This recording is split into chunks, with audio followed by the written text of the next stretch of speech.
Chapter 1. Moonlight is relentless.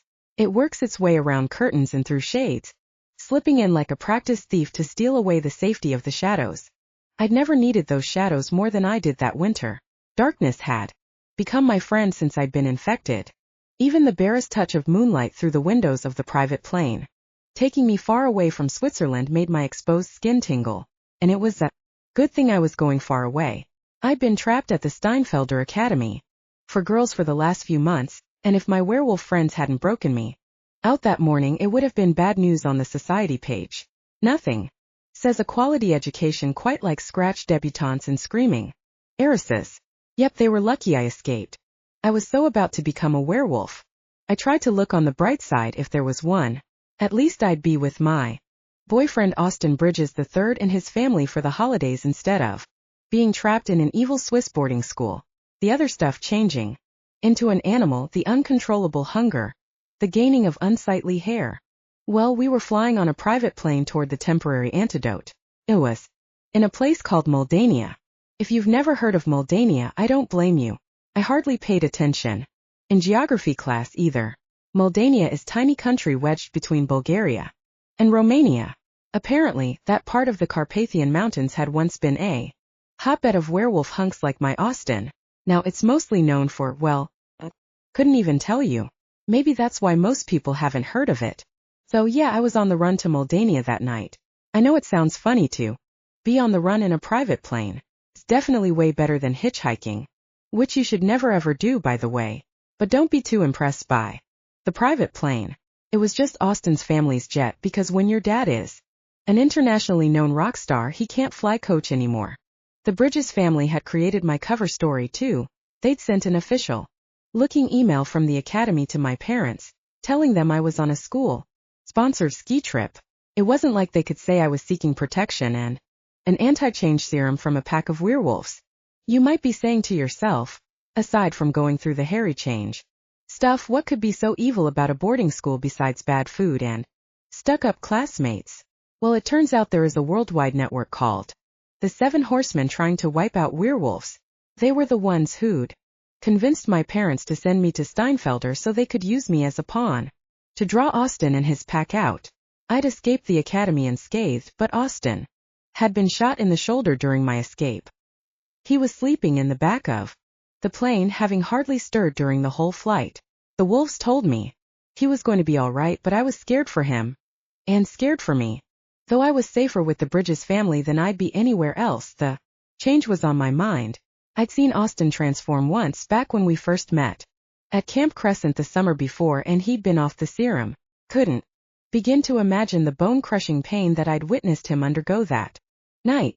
Well, in a matter of days there wouldn't be any imagining needed. I was going to be leaking unless I got that serum. Many years ago, a chemist had developed the serum so the Bridges could live like normal people instead of hiding out in a cave or someplace awful like that on moonlit nights. Not that the Bridges actually lived like normal people. The band had fans all over the world and their photos were splashed across magazine covers. But their rock star lifestyles actually helped explain things like when Austin's dad had bitten the head off a live parakeet. He had probably missed his dose of serum, but everyone chalked it up to him being a crazy old rocker dude. Most werewolf characters I'd seen in movies stayed away from people, but the Bridges were hiding in the public eye. The fame protected from their enemies. Because someone killing a rock star would be a lot more visible than someone knocking off an everyday citizen. Not that I wanted to think about anything bad happening to anyone, but fame totally helped the pack. I was learning. I usually sleep pretty well on planes, but not that night. My eyes were open, scanning the windows for renegade moonbeams. My senses were heightened too. Everything made me jump, even the slightest sound, because of my supersonic hearing. To take the edge off, I really needed some gummy worms and a warm bed. And of course the serum. The plane shook in a field of turbulence for a few minutes, which freaked me out even more than I had been. Then after a sharp descent we skidded to a landing on a small airstrip cut into a valley between snow-capped peaks that were framed in moonlight. "We're here," Austin's father Fuzz said to me. "You can let go now." Let go. I glanced down and saw what he'd seen, my hands gripping the armrest so tightly I'd left marks in the leather. Whoa. Saudi. Those wouldn't be the first claw marks in the upholstery. Fuzz said, arching a bushy eyebrow. Onward, yeah. He zipped up his leather motorcycle jacket and scooped up a leather satchel before ushering me out the plane door. Stuffy Fuzz was not. He was loud, British, hairy, and had a great sense of humor, though I wasn't in the mood for laughing on this trip. I descended the steps onto the tarmac. There was no terminal, no snack bar, no baggage claim. We were about as far from fancy Zurich as you could get. Here you go, miss, the pilot said, handing me a backpack from the luggage cart the crew had brought around. Thanks. The bag didn't have much in it. Only the things my rescuers had packed for my escape from school. I slid it onto my shoulder as I took in the landscape. It was stark, desolate, and very, very wintry. Muldania, I whispered. Home, Fuzz said, descending the ramp behind me. You're part of the family now, Shelby.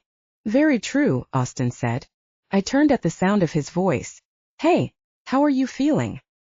He touched a hand gingerly to his bandaged shoulder and smiled weakly, making my heart ache. I'm managing, he said.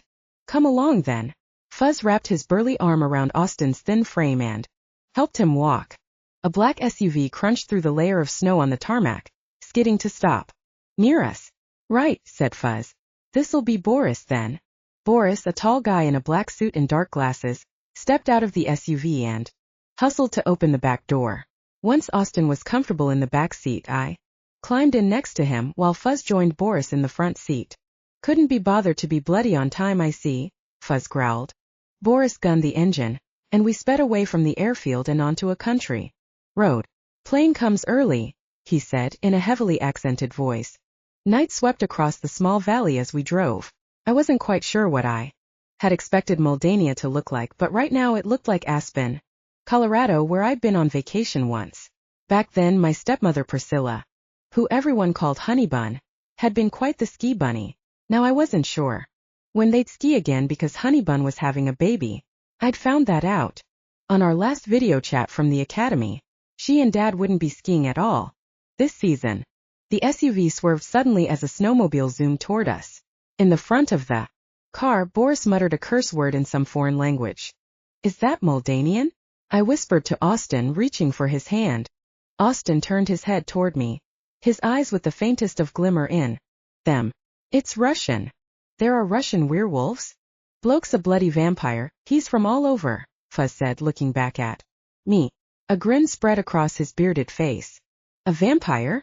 I whispered, even though now I was totally sure Boris could hear me with his amped-up senses. I'd only met one other vampire, a guy who'd helped with the rescue mission, so I was still getting used to the idea of them. We all stick together these days, Fuzz said, nodding. We share common enemies. Besides, I want to play piano in band, Boris said, his gaze never wandering from the road. There is no piano.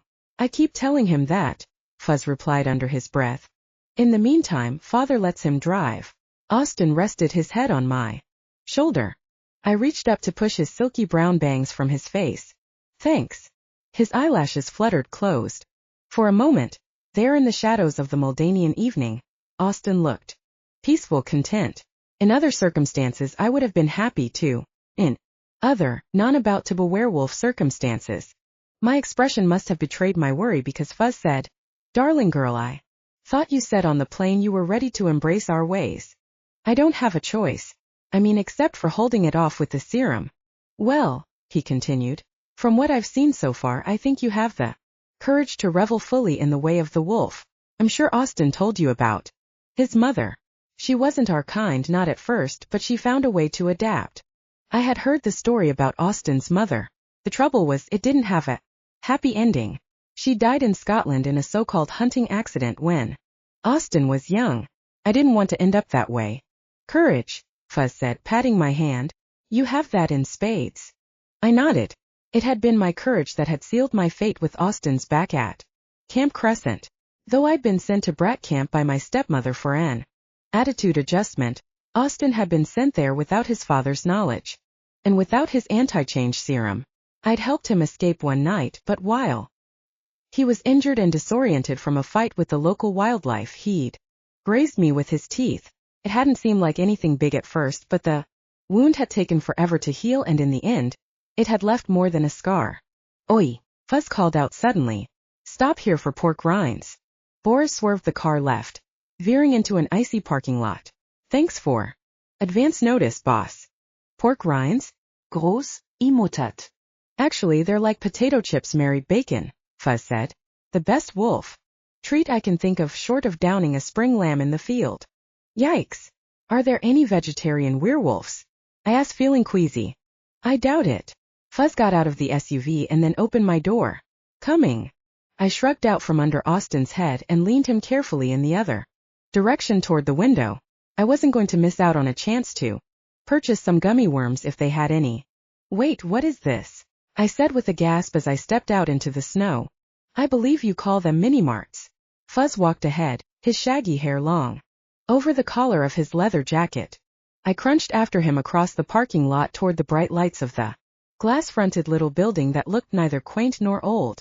Out in front, a man with a cart was selling sausages tucked into fluffy little rolls. I paused, smelling the perfume of the little treats, my stomach growling more than normal. Come now. We'll get some of these on the way out, Fuzz said, signaling our order to the man and then leading me into the store. Fluorescent lights buzzed overhead as I wandered the narrow aisles. If I hadn't known better, I would have thought we were back in the States. I walked to the candy section. No gummy worms, but I grabbed a couple packs of squishy, fruit-shaped sweets. When I joined Fuzz at the counter, he was speaking what I guessed was Muldanian to the man working the register. As they chatted, my gaze traveled over the collection of newspapers and maps piled nearby. I grabbed a travel-sized one marked with a name that looked like Muldania, since I had no idea about the mountains that surrounded us and wanted to get my bearings. But then something caught my eye. A familiar-looking girl staring up at me from the cover of a tabloid magazine. Eva Maliva, the pop princess Austin had told me, was a distant cousin and not the love interest the tabs made her out to be. Dear Eva, Fuzz grumbled. They won't leave her alone. What did she do? She's on the outs with some boyfriend again, Fuzz said in a low voice. And just in time for her opening appearance at the castle. Castle? Fuzz took the sack of pork rinds from the counter. Certainly Austin told you. We own our ancestral castle now. That's why we're here. We've reclaimed it. But what about Eva? An opening appearance. We've had the concert on the calendar for weeks now, a New Year's Eve bash broadcast live around the world. Eva's our opening act. With you here, I have half a mind to cancel the thing, but that would call more attention to us. Cancel it because of me? It's not exactly ideal to have a newborn pup tearing around the castle during the festivities. A newborn pup? It took me a second to figure out he was talking about me. Fuzz smiled gently. According to what Austin's told me, you're not long from the change. You'll likely be furry on the night of the concert. That's the next full moon. I should leave then. Don't be ridiculous. This is the safest place for you. At any rate, we can't cancel the concert. It's going to help pay the balance on the castle's mortgage. You wouldn't believe the bloody payments. Murder on a wolf's budget. And you can't take the serum until your first change, so you're stuck with us. As we exited the mini-mart, I saw Boris standing outside the SUV looking concerned. He gestured for us to hurry. Fuzz gave the vendor in front of the mini-mart a few bills from his pocket and then handed me the sack of sausages. I must ask you to wait until we get into the car, my girl. We don't want anyone to see you feed after you've been so starved for sustenance. Right, I snorted, like I'd really tear into the sausages right there in the snowy parking lot. I had some self-control, wolfish senses or not. We strode toward where Boris had parked the car, passing several rusted-looking small cars and a white van with a logo on the door advertising Muldrosny Inn. The bridge's shiny SUV stood out like a beacon in the midst of the plain, dirty vehicles. What takes so long? Boris asked, helping us into the back seat. Snacks, Fuzz said, holding up the bag of pork rinds. We must go. People stare at car. Boris gunned the engine and we slid out of the lot, nearly flattening the young dark-haired young driver of the inn's van, who was stepping out onto the snow. He jumped back against the side of the vehicle, shaking a fist and yelling something as we motored away. You almost hit that guy. What a pity, Boris said, hissing out a breath.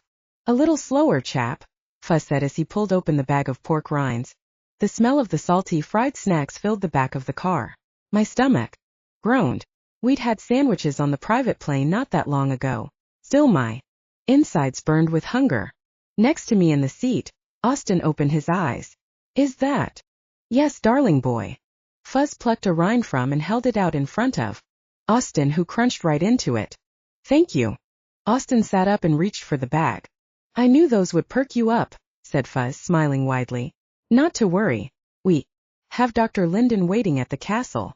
She'll take a look at your shoulder before beginning the real assignment. I paused. She's the one with the serum? Yes, Austin said, crunching into another salty treat. I really do feel fine, I said. I mean, maybe we're wrong about this wolf stuff. Shelby, my dear. Fuzz reached for my hands and held them up to my face. They were covered with grease and smelled delicious for some reason. I looked down. Crumbs from the rolls littered my lap. At my feet was an empty paper bag all balled up. I had no recollection of snarfing down all the sausages, but apparently I had. Oh crapola. Your wolf is hungry, Fuzz said, laughing. I don't think you even chewed. I'm sorry, I said. I should have saved some for everyone. No dearie, those were all for you, Fuzz said, leaning back in his seat and lowering his glasses. It's perfectly normal for new pups to be insatiable. Don't look so horrified. But I was horrified. I wiped my hands on my jeans and tried to focus on the scenery flashing by the window. It's going to be fine, Austin whispered. I nodded, but I didn't believe him. I didn't believe him at all. Nothing was fine. I was wolfing down sausages and about to go furry and headed to a castle in a country I'd never even heard of. Not even fake fruit-shaped substitute gummy worms could make the situation any better. After a drive up a long narrow road that wound into the hills, the castle Muldania loomed ahead like a theme park creation meant to terrify visitors. Turrets pierced the night sky and a massive wall of stones closed in around us. As we approached, at last, in the glare of headlights, I could see an iron gate ahead. Boris clicked the buttons of a code into a remote control. Then, with a screech and several clanks, the barrier rose and we motored ahead. You seem amazed, my dear, Fuzz said. Our ancestors were rightfully concerned about protection from the villagers below.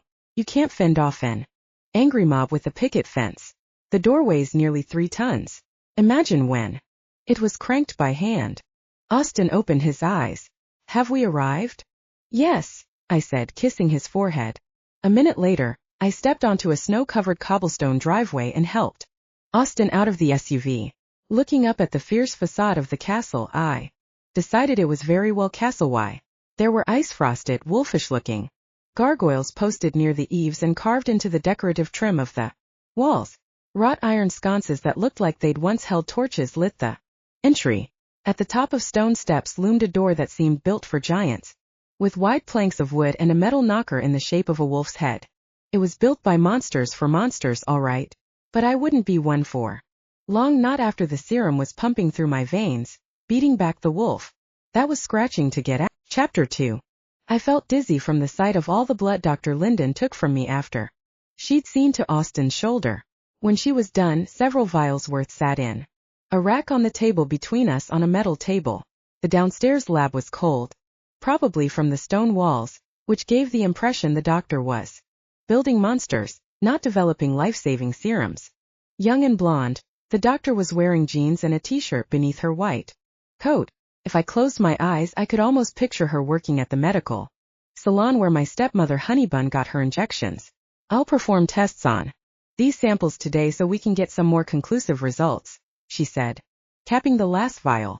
What do you mean more conclusive? Austin sent me a sample of your hair a week or so ago. Just a stray strand I found on my sweater, he explained. I let out a sigh, determined not to be creeped out. Okay, for testing. I get it. Yes.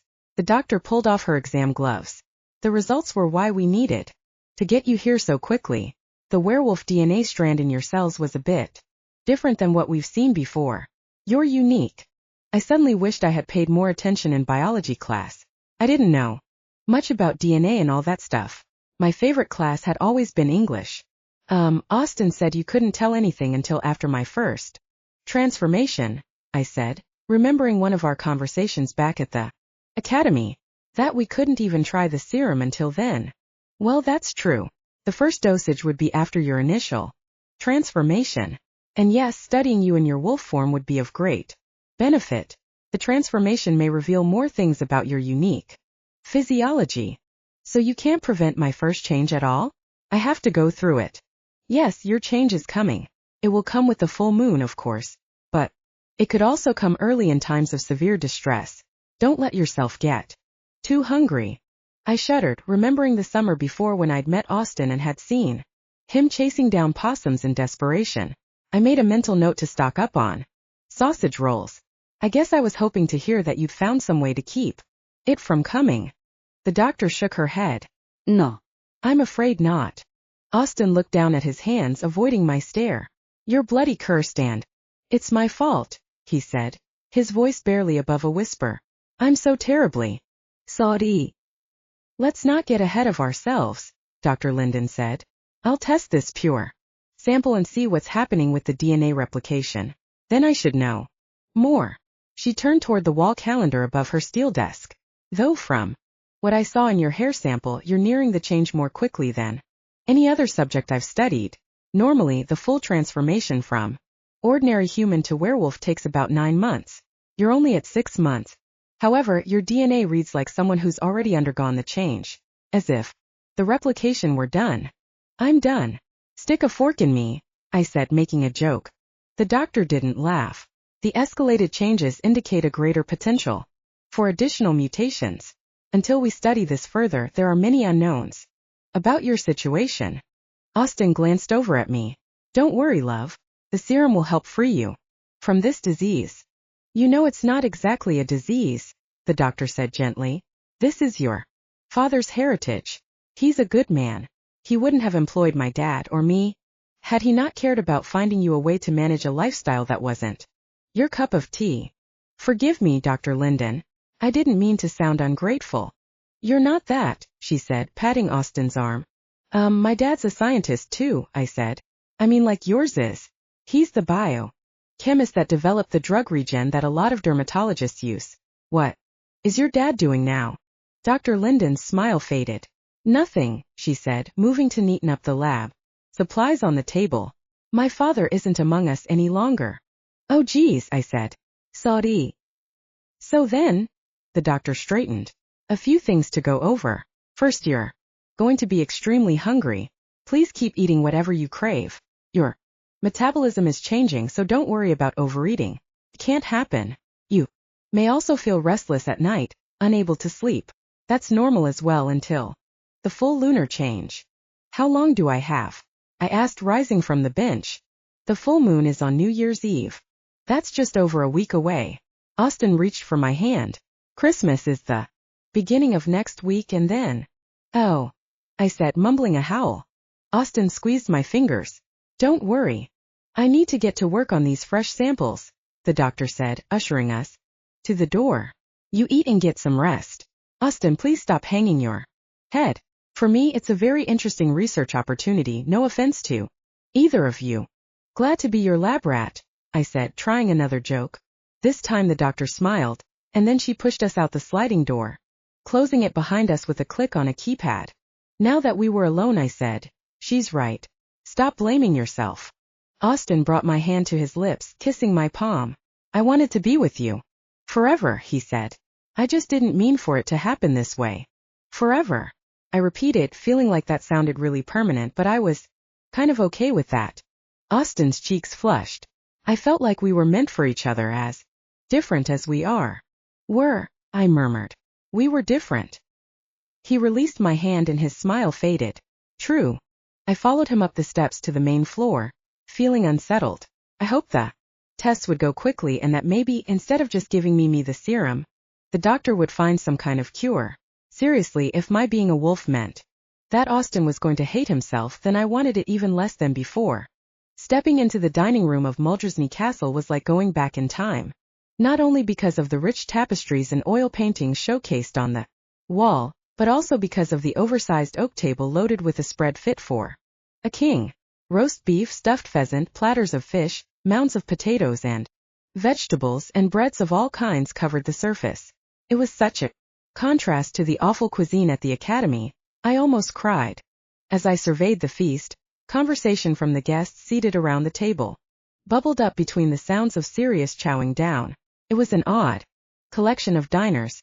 A few men in rumpled t-shirts and jeans, a middle-aged lady dressed all in black and wearing sunglasses, a girl in a sequin dress, who looked suspiciously like a certain tabloid pop princess, one guy in a dress shirt and tie. As I stood gawking, Boris walked in and sat down, martini glass full of a red drink in his hand.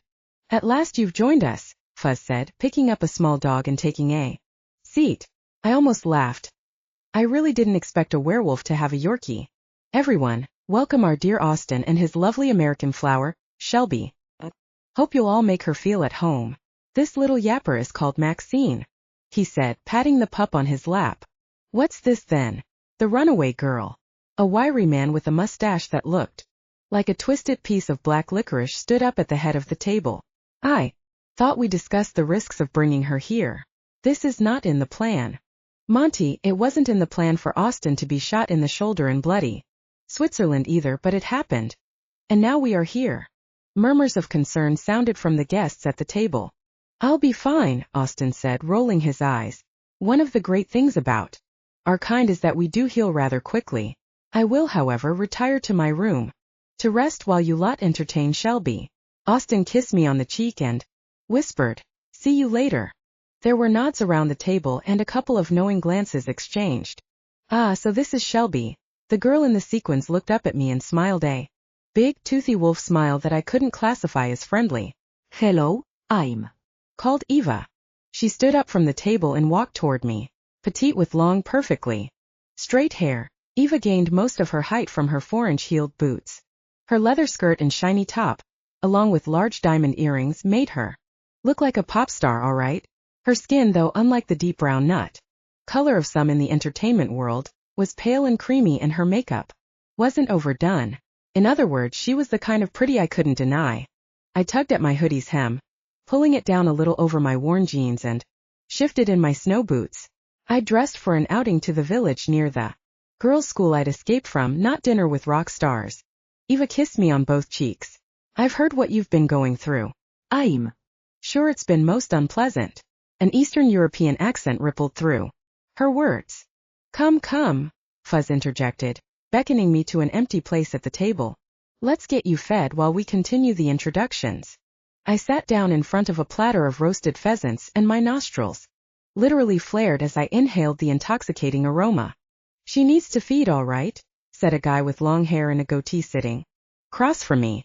I gulped back the moisture in my mouth before I started to drool. Boris, who'd taken a place next to me, shoved a fork into one of the birds and hustled it onto my plate. Go ahead, said long-hair guy. Yes, Boris said, picking up his cocktail glass again. Do as Chucky says. Chucky? The long-hair guy smiled. Yep. I play bass. Fuzz, who was at the end of the table and in mid-chew, lowered his soup spoon.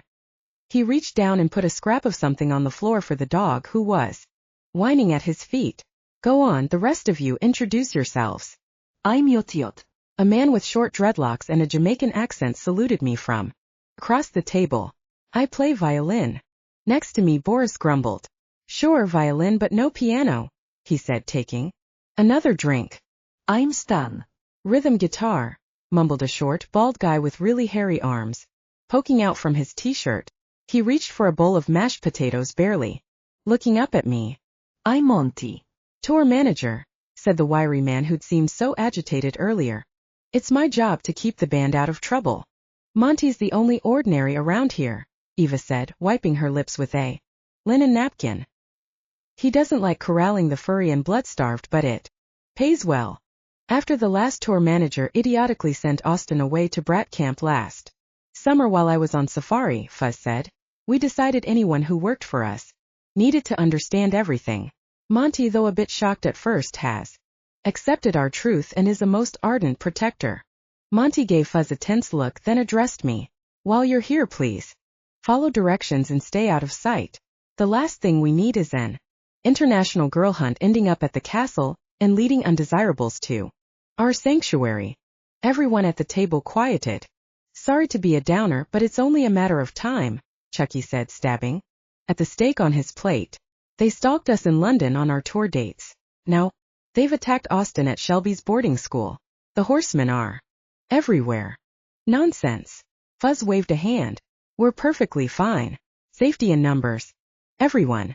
Besides, we're not going anywhere. We fought too hard to return to Muldania and establish this stronghold. It's our birthright. Next to me, Boris whispered. Feed Shelby. I took a pheasant leg from the platter. Juices ran down my chin as I ripped the salty flesh from the bone. The pleasure of the food was so great I was torn between chowing down and listening as the other band members and roadies were introduced. There was a drummer named Pino and then a thin backup singer named Michaela, who, like Boris, had only a martini glass of something red in front of her while the rest of us gorged on the feast. I wondered if it was blood. Boris noticed my stare. Vampires, he said, raising his glass, feed differently than you wolves. You wolves. It sunk in even more as I looked at the pile of bones on my plate, where an entire roasted bird had been a moment before. Good girl. Chucky held out a plate of sausages. You may as well go ahead, Eva said, winking across the table. Wolves burn more calories than humans who work out all day long. You need the energy now, especially before your transformation. Monty let out a sigh at the other end of the table and shook his head. Fuzz shushed him. It's charming, really, the old rocker said. It's been a while since we've had a wolf pup. A little shiver traveled across my skin, a shiver of anticipation and fear. I glanced around the table at the carnivores tearing through this sumptuous meal, and couldn't quite picture my future. All I knew is that it had a lot of meat in it. A little while later, Boris ushered me up a sweeping staircase to the second floor of the castle. The hallway was lit by electric sconces retrofitted from ancient torch holders. Framed gold and platinum records studded the wall, interspersed with oil paintings that looked as old as some of the paintings at the Steinfelder Academy that had given me the willies. This art featured bloody scenes of battle and moonlight, though here, the night in blue. Slaying an animal wasn't the star. In these pictures, wolves howled from craggy peaks, attacked mounted soldiers, and peeked out from thick forests, their eyes lit with purpose. By furry masters, Boris said, shrugging. Vampire race has much better painters. Of course. Boris frowned and continued down the carpeted hallway. This castle was airy and frigid as opposed to musty. The coldness of the Muldanian winter seemed to emanate from the very walls. When Boris opened a wooden door and showed me into a bedroom chamber, I breathed in the heat of the fire blazing in the hearth. Warmth. Boris gave me a knowing smile. Wolves like heat. Vampires prefer the cold? We are cold. Oh, so there aren't fires in your rooms? Boris shook his head. We sleep in basement crypt. Right, I said, feeling a little dumb for not thinking of that. Boris showed me the closet, which held the meager contents of my unpacked backpack, and the bathroom, which, though small, had a window that overlooked a beautiful wooded hillside behind the castle. The view was breathtaking, with the hint of moonlight shining down on the snow-covered trees and cliffs. Come. Boris led me back out into the bedroom. Clothes and dresser for you. He grunted. Then he pointed to a desk with a computer and an old record player with a stack of vinyl next to it. You entertain yourself, yes? Okay to surf, but no emails, no social network. TV and wall. Thanks, I said, flopping down onto the bed. My stomach, which felt so full, gurgled loudly, and I clapped a hand over it.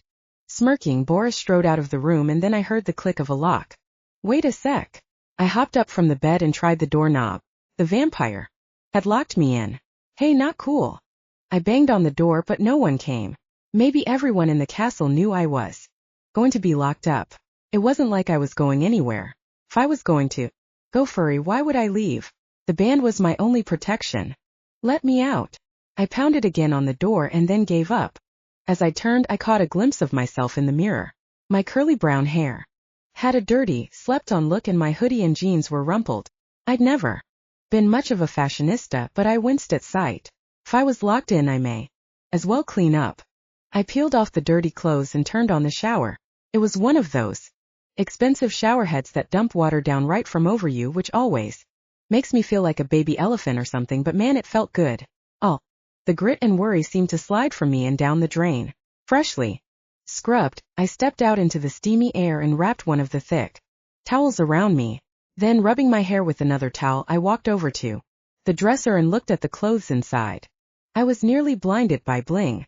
The first drawer was an explosion of spangly shirts, bedazzled skinny jeans, and pencil skirts. The second held glittery jewelry and belts. Everything was a size too small for me. This had to be Eva's stuff, or else she'd gone shopping and guessed wrong about my measurements. Before I wondered too long, there was the knock on the door and the sound of a key in the lock. "Just a minute," I called, but the door swung open and Eva stood on the threshold. "Forgive the intrusion," she said, stepping inside and closing the door behind her. To be honest, I was surprised to see her. She'd been so frosty at dinner. Hi. Ignoring the fact that I was standing there awkwardly dressed in a towel, Eva walked over to the bureau, bangles chiming. I took a seat on the bed and continued drying my hair while Eva dug around. Up close, she was even prettier and sparklier than her photos. I knew she was a cousin of Austin's, but I couldn't help feeling guarded with her. Her friendliness seemed a little fake. "When I heard you were coming, I put all my extra clothes here for you. They send me so much stuff I could never wear it all." "Who sends you stuff?" "Designers who want me to wear their clothes," she said with a shrug. "It's what happens." She didn't finish the sentence, but I knew she meant when you're famous. "Are there any pajamas in there?" She opened the bottom drawer and pulled out a tee and some yoga pants, decorated with rhinestone words. "Maybe these." I went into the bathroom and slipped the stuff on. Didn't look too bad, though I didn't think I was going to get used to my but labeled a superstar. "Very nice," Eva said when I came back out. "Thank you. I appreciate this. It's good to have clean clothes on."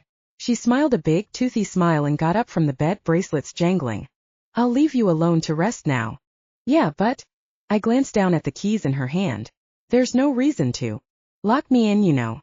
"True. You do have some time until the full moon," she said. "The vampires are always paranoid. You will see." There was a pause while both of us sort of stared at each other, sizing each other up. "So where do people hang out around here?" Eva seemed like she wasn't sure why I'd be asking. "I'm afraid no one really hangs out around here," she said finally. "The band's in the recording studio tonight. Who knows what Boris and his friends are up to." "Okay, well, I guess I could watch TV. You think there's any popcorn around?" I asked, patting my growling stomach.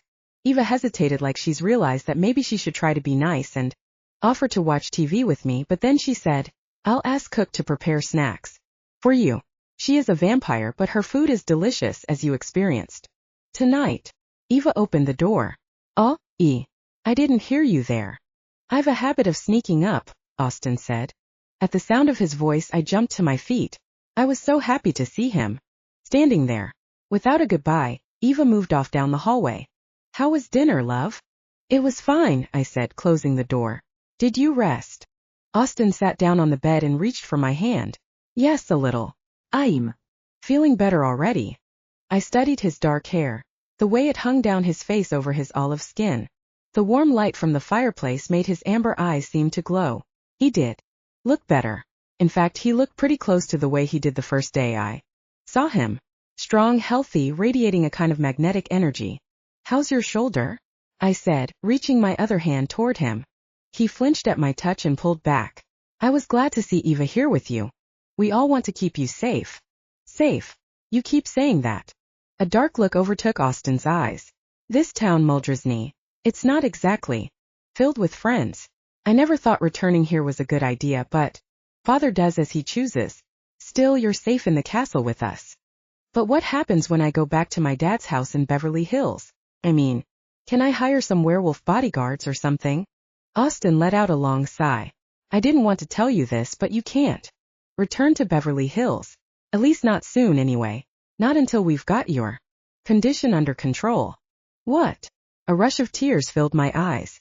"I mean, I'm fine with missing Christmas with my horrible stepmother, but I do want to see my dad. He's my only family, and my friends and everyone. I can't not go back there. Dr. Linden will start the testing tomorrow.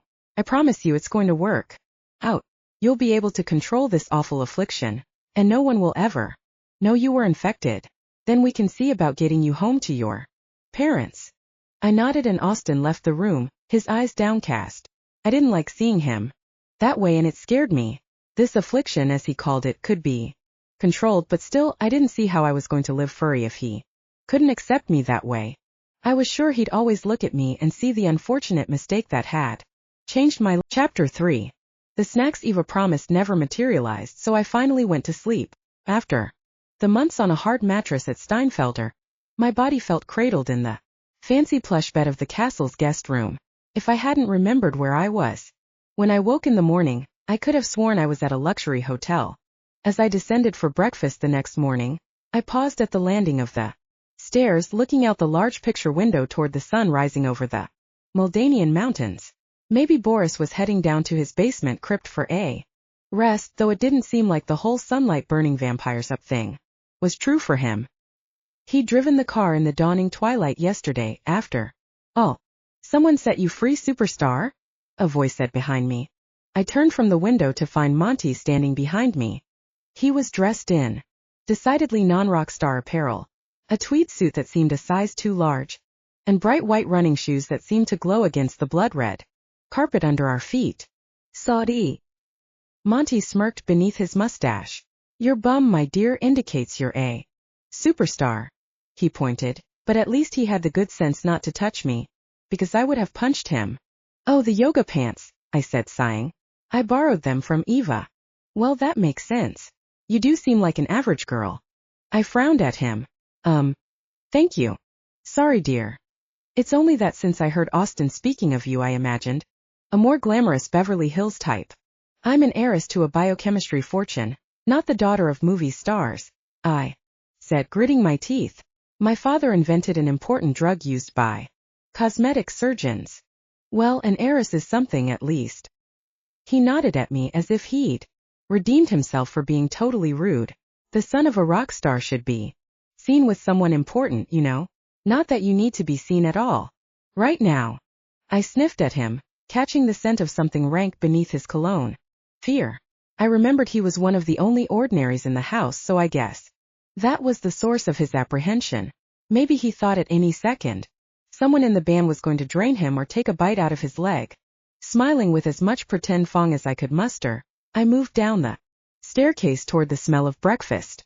I took a plate and joined some of the other house guests in line at the island, where a tall lady in dark glasses and a chef's hat doled out scoops of fluffy-looking eggs, perfect little sausages, mountains of potatoes, and stacks of bacon. There was not a fruit, well, except for a plate of broiled tomatoes in sight. After the giant meal I'd had the night before, I really felt like just having a piece of toast. Caveman diet, huh?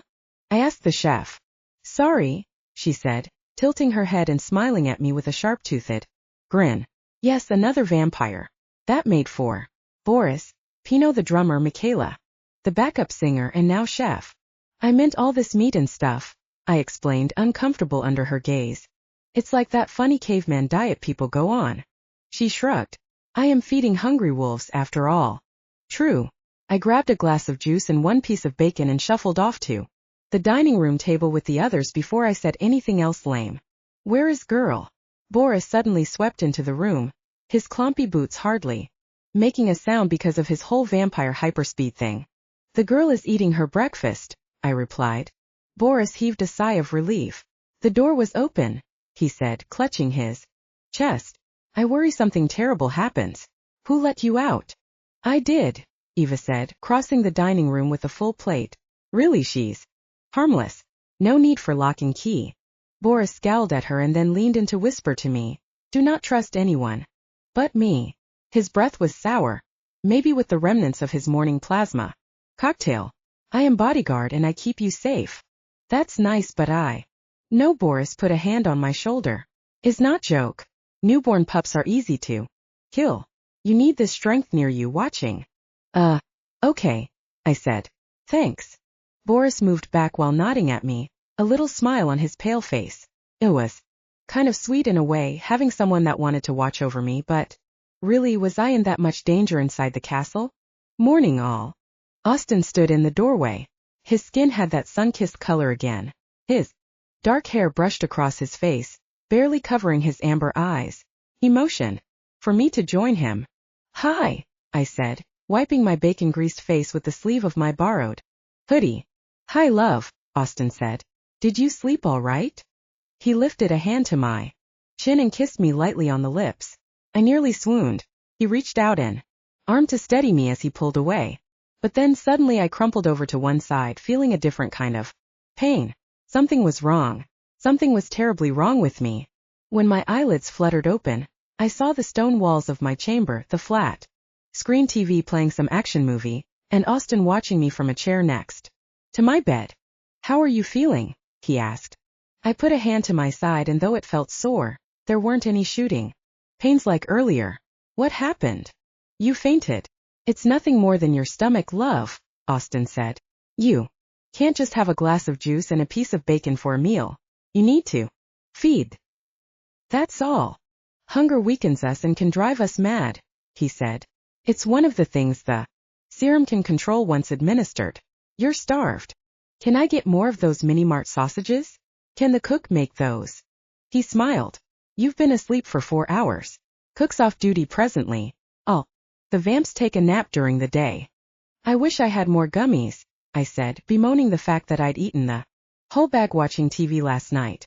"Gummies are not proper wolf food," he said. "We need to get you a nice meaty steak. Could we go into town for food?" I bounced out of bed before I drooled all over myself. "It's probably not the best idea," Austin said. "Please? We could restock my gummy worm supply and maybe find some normal clothes for me." I threw open the drawers to show him all the sparkly stuff inside. "These outfits won't help me blend in Muldania at all." He laughed. "All my life I've been trying to blend and haven't succeeded yet. You could never blend. The wolf in me lends a certain magnetism, I'll admit." I looked in the mirror, studying my messy, wavy hair and pale skin. Would the wolf genes transform me into a more beautiful version of myself? I never wanted to be a plastic perfect version of myself, the kind of girl Honeybun had probably wished I was, but it wouldn't be a bad thing to be a girl that people noticed. The kind of beautiful that drew people in though they didn't know why. The type of beautiful both Austin and Eva were. As I assessed my magnetic potential, my gaze landed on the mirror's reflection of my bare feet. While it was true that I hadn't had a pedicure in a while, my nails looked completely out of control. "Holy crapola," I muttered, reaching down to touch the sharp edges. I hadn't remembered them being so long or coarse. Was this the beginning of real transformation of my body, preparing to turn from human to lycan? I covered one foot with the other, hoping Austin wouldn't notice. He slid his hands around my waist, studying our reflection in the mirror. "You are beautiful," he said, kissing the top of my head. "You don't need werewolf magnetism or rhinestones on your bum or anywhere." I hit him on the arm. "Dude, don't make fun of my rhinestone, but I need to get some normal clothes.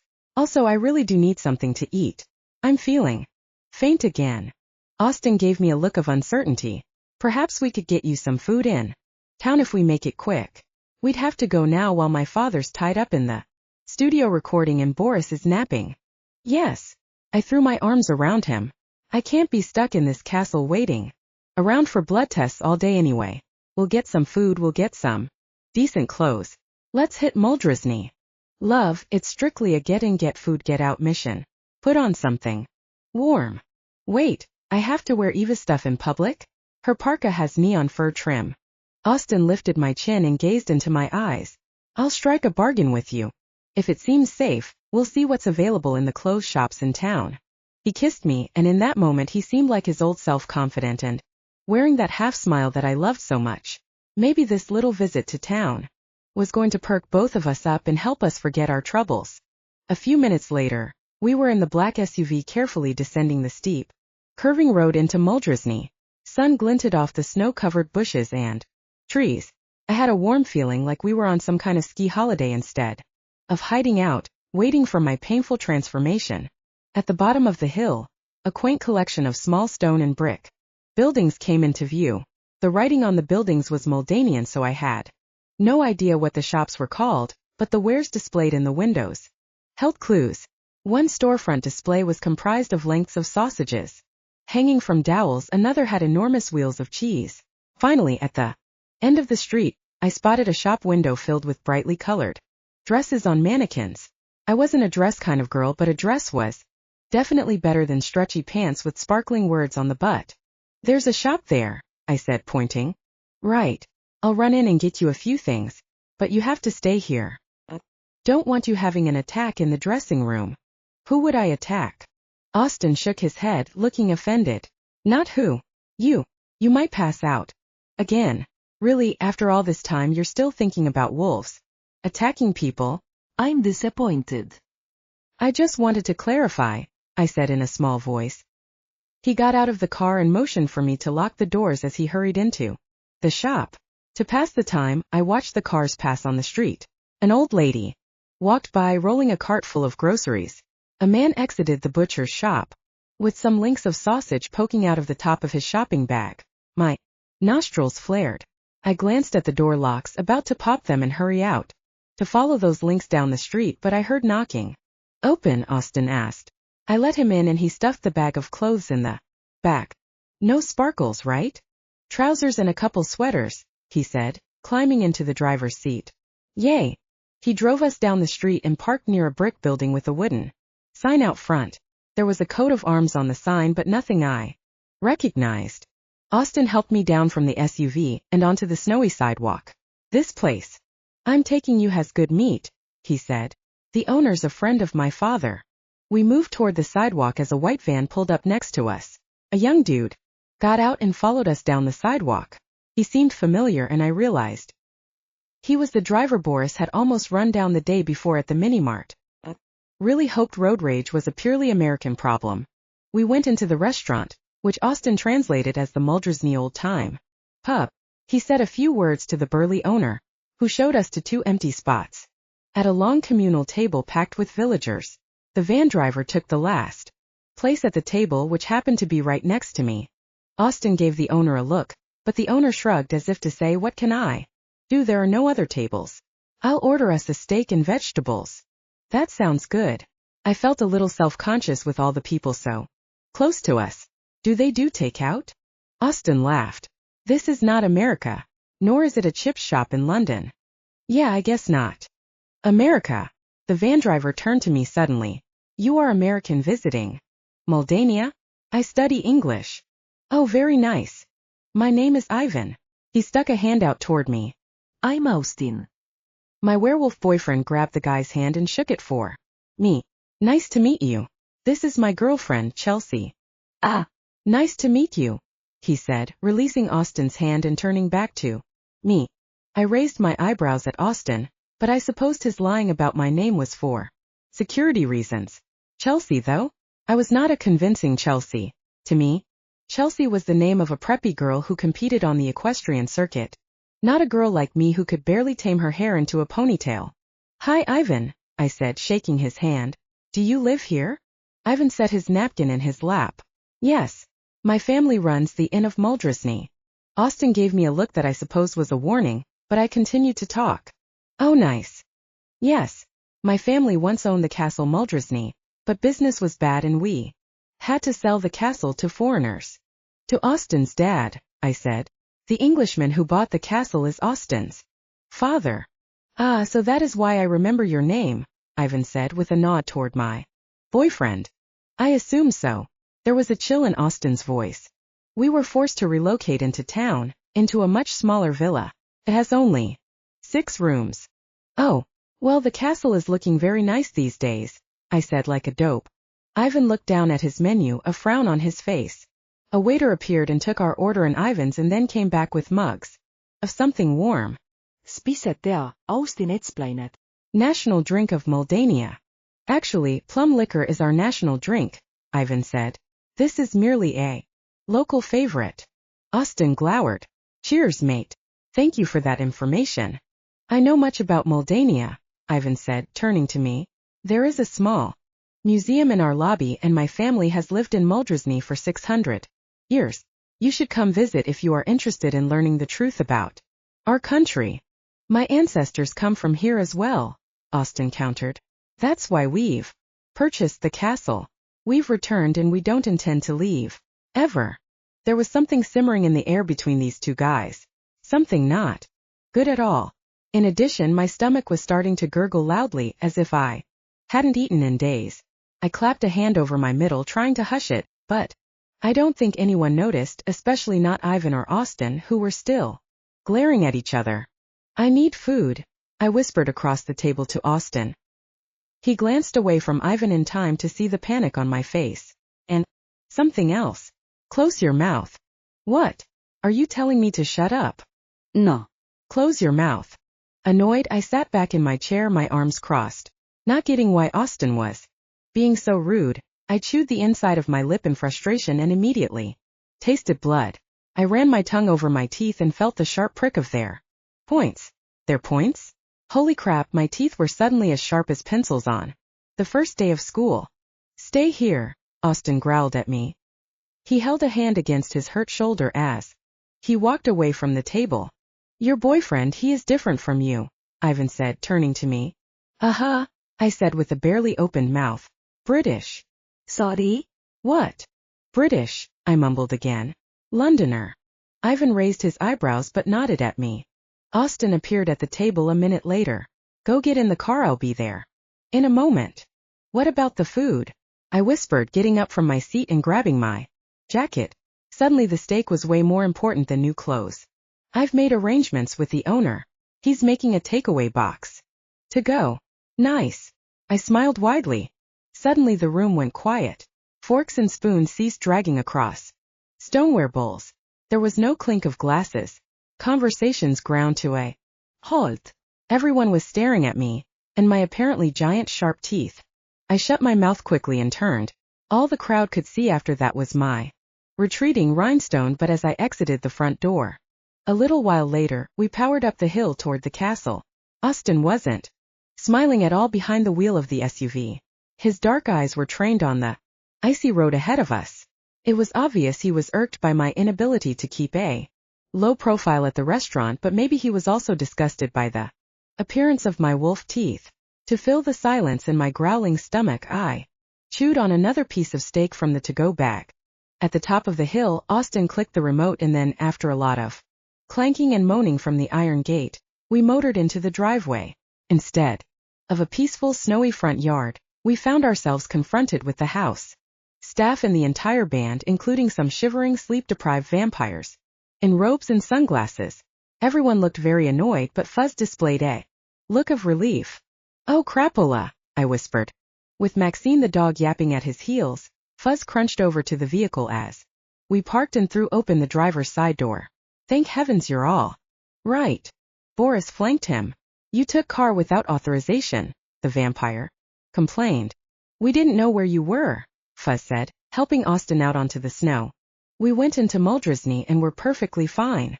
Austin's cheeks flushed red. We took precautions.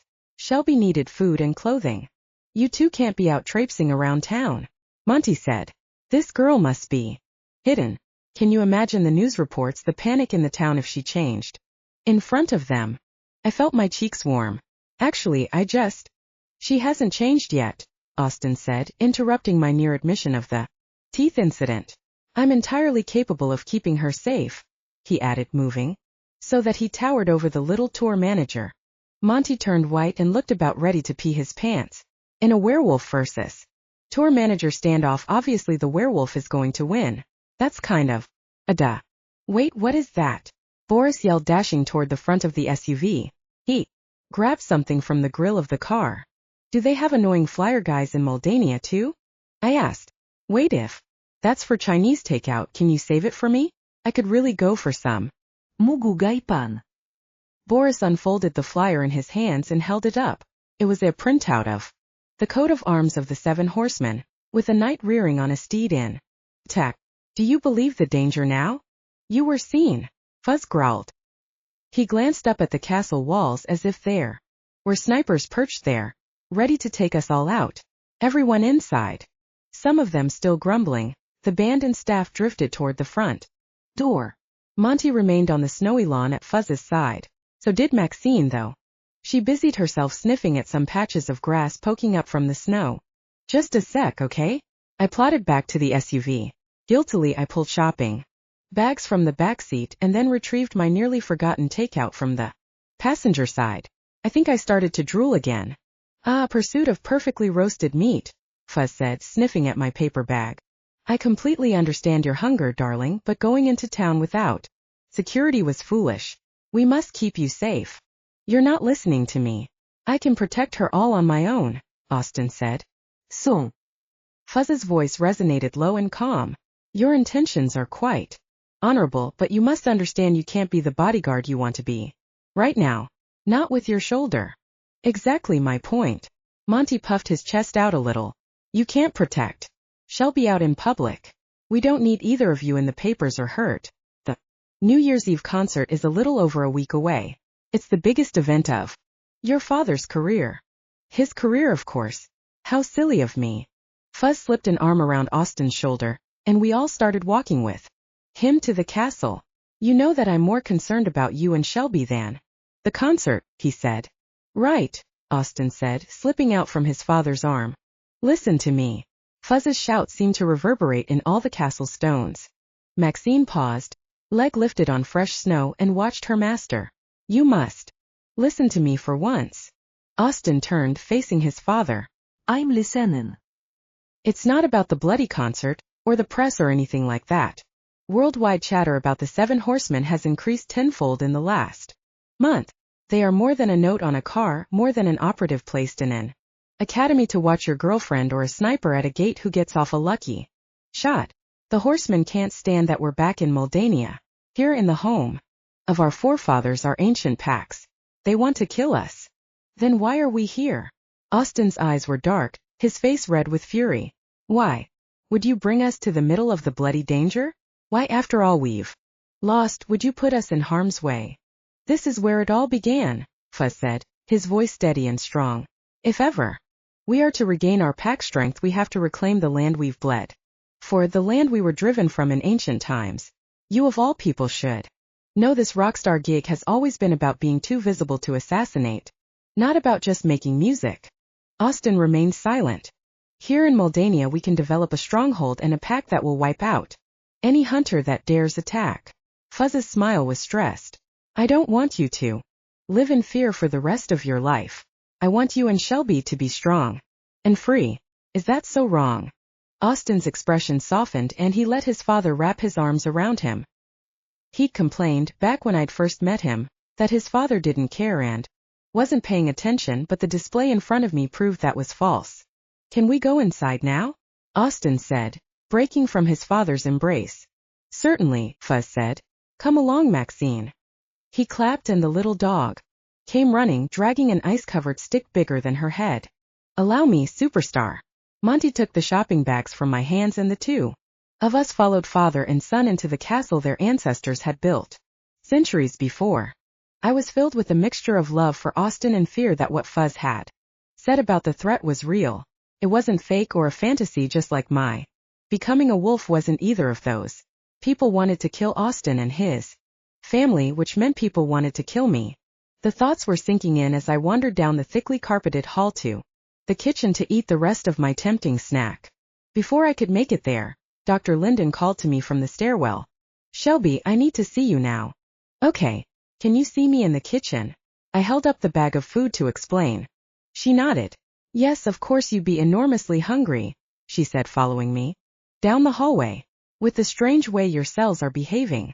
I'd already stuffed another chunk of meat into my mouth. Strange, I said. Michu. Come on, she said, beckoning Fuzz and Austin to the kitchen. We all better have a chapter 4. I lost my appetite with 10 small words. This serum is having no effect on your blood sample. What? Austin and Fuzz said in unison. The doctor took a seat next to me at the dining room table. In the tests I ran today, the serum had 0 effect on the lichen genes replicating in Shelby's cells. Normally we see an instant effect, the cells immediately shut down DNA replication and return to normal until the next provocation, such as lunar stimulus, rage, danger.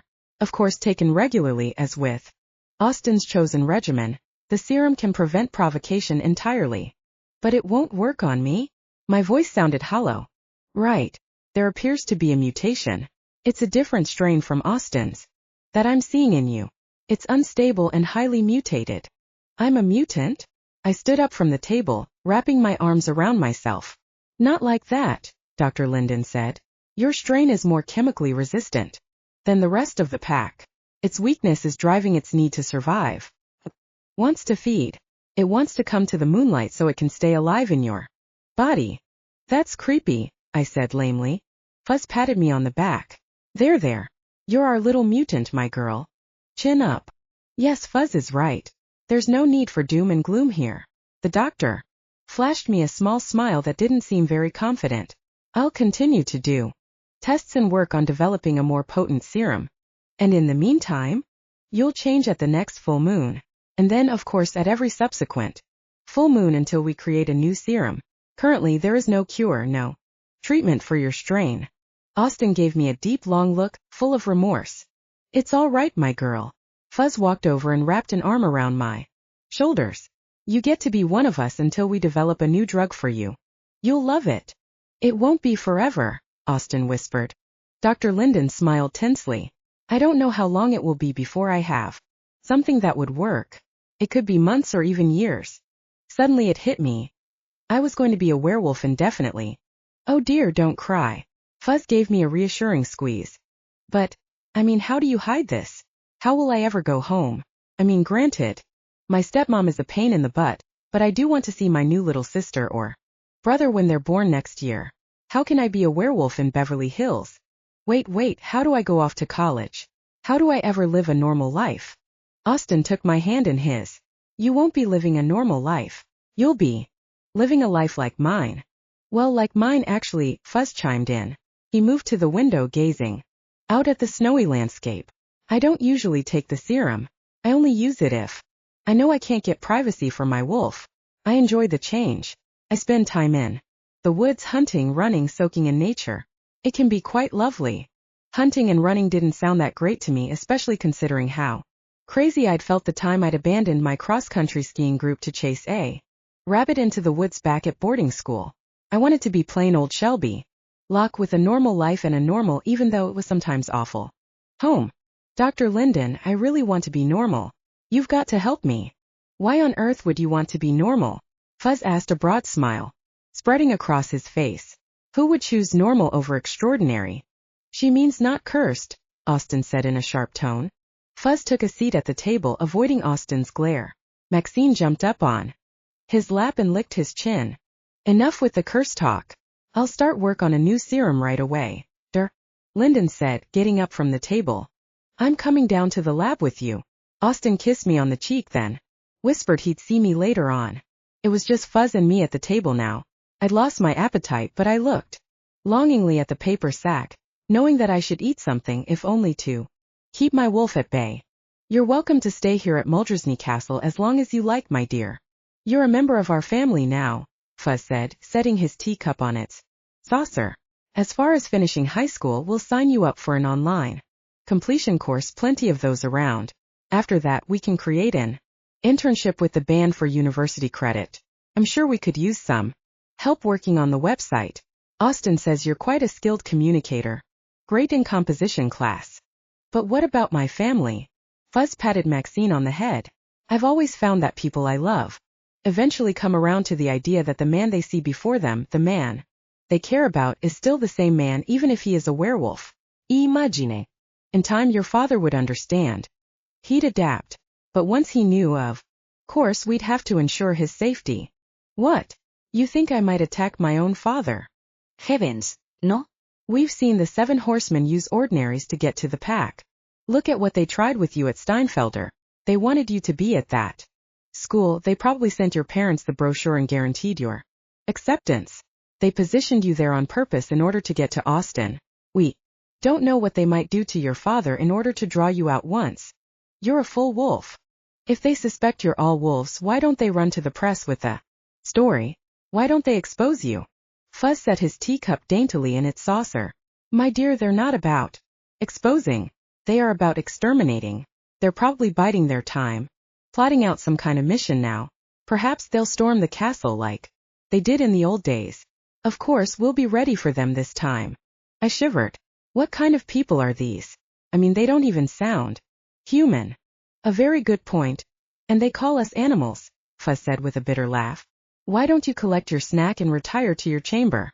Austin will be up to check on you in a little while once he's had a chance to calm down. He can't help blaming himself for your trouble.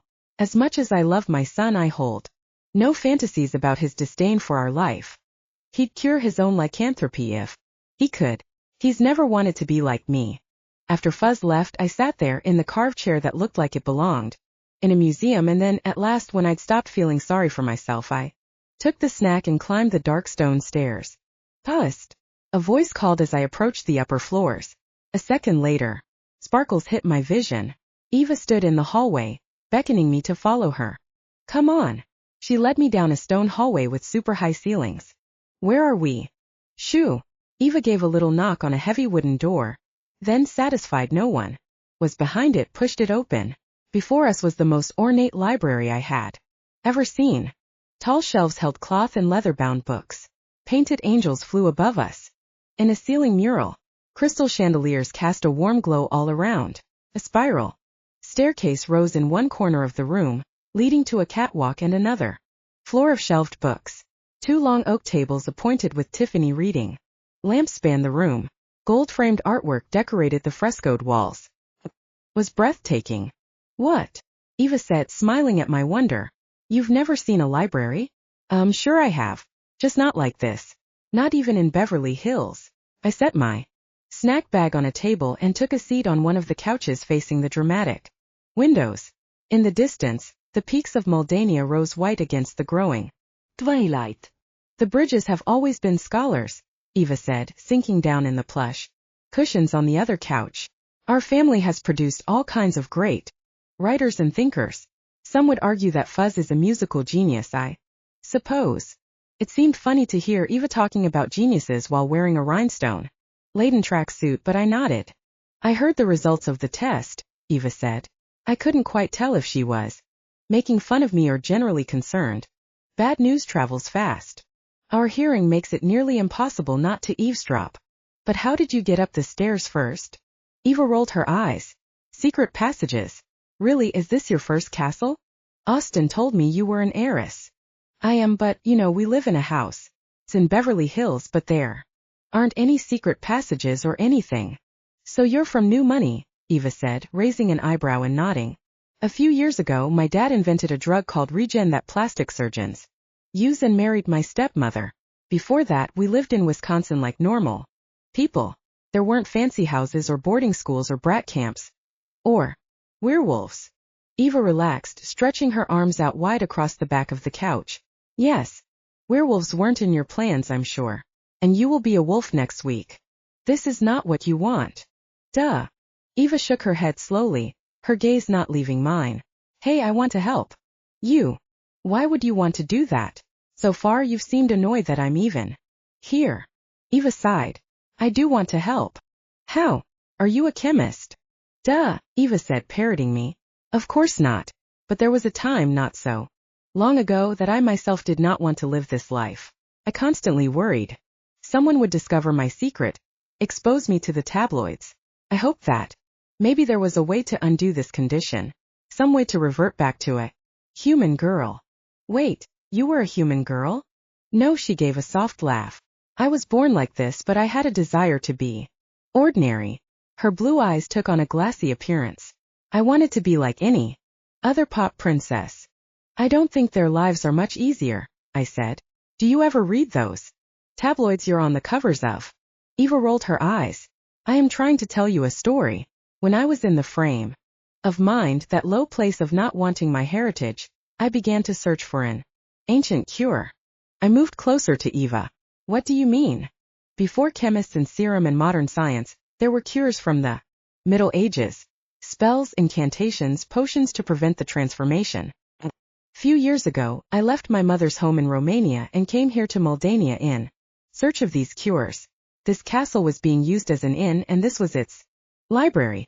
It held the oldest books in the region, and so I stayed here in the inn for 3 weeks, reading my way through the castle's collection. I thought of Ivan, the former castle owner's son. He must have been there. Then, working at the castle. Didn't the inn owners think it was weird for you to stay so long? My manager told them and the press that I'd had a breakdown, that I needed time away for the public eye. They believed it. Eva continued her story. One afternoon, I found a peculiar book with gilded pages, a beautiful red and silver fabric cover embossed with a wolf. It spoke of a waterfall where the ancestors used to gather. If you drank from the moonlit stream on the night of Your first change, you would rid your blood of the Lycan curse forever. The first change, though, you were long past that. Were there other cures? Eva shrugged. Only foods to try to keep the curse at bay. Some of them sounded horrible. There were no permanent ways, not after that first transformation. Wait, is this some kind of joke you're playing on me? Torture the new pup or something? Because this could be a bummer if you're making this crapola up. Eva's perfectly groomed eyebrows drew into a frown. Why would I lie about this? I guess I don't know. For entertainment. You think I'm so bored I would torture you with hope? I don't actually know you, I said, shrugging. I don't have much to go on. But from what I've seen so far, you enjoy making me wear ridiculous outfits. Sharing my clothes with you is a gift. Eva stood up. Fine. Throw away the only chance you have because you do not trust me. But if you could find the stream in the hills, you could cure yourself forever. Despite the skepticism bubbling inside me, I felt my heart lift a little. Really? You think it exists? I got up from my seat and started pacing on the thick antique rug. If I could fix this, then Austin would forgive himself. Everything would go back to normal. Eva gave me a pained smile. Exactly. There was a map in the book. Great, which one? I gestured toward the massive shelves lining the room. Since that day, I have never seen the book again. The hope I'd felt just seconds ago melted away. Oh geez. Improbably. Without the map, we couldn't find the fountain. At the time of sale, everything was to remain at the castle: furniture, decoration, all the contents. But maybe the old owners took the book with them, I murmured, remembering. That guy Ivan talking about the museum in his inn. Yes, they must have stolen it. We have to get it back. But how do we do that? I'm not allowed to leave the castle. Eva shot me a heavily lip-glossed smile. I'll find a way to get you out of this castle, I promise. Thanks, I said, feeling just a smidge weirded out by the intensity in Eva's eyes. You will find that members of our pack never break a promise, Eva added, before turning on her heels and strutting out of the